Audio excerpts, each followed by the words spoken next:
Така, здравейте хора отново. Днес ще си подреждаме заедно раницата. Просто реших с вас да се потретя, защото вече завърших. Тук малко не е така се изтъркал. Гледайте, че не го... Опа! Красия.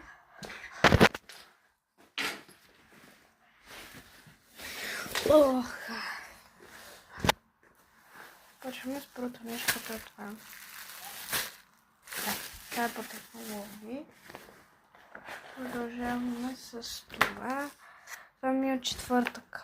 Всичко, което е по технологии пак. Това ми е тетрадката помад.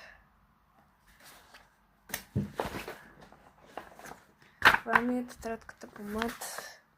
Учебната. Това ми е тетрадката по история. Той ще чела, просто казвам история, защото сега в пети клас почва да се променя на история. Учебна тетрадка по история. Ще казвам история просто. Атласа по история. Казвам, което е за трети, четвърти клас, вече няма да го запомня. И учебна тетрадка по компютърно моделиране.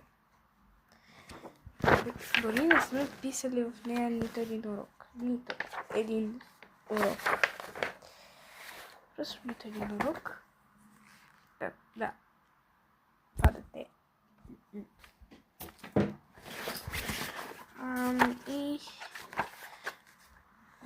И тетрадката ми е по компютърно. Тук има пароли и тем подобни работи. Корабче.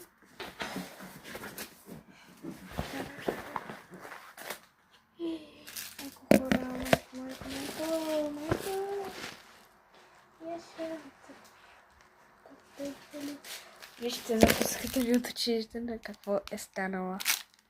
Отива в кофреша за боклук. Не се свържа. Сега хора, проблема е, че не знам къде да сложа чадъра.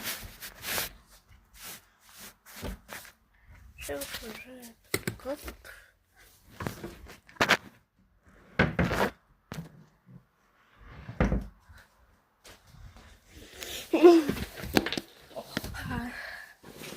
Полет на краката.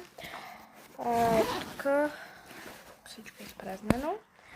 Отваряме другия джоб. Отваряме ми телефона, разбира се. Който джоб имам, ето този десер. Много странно тук.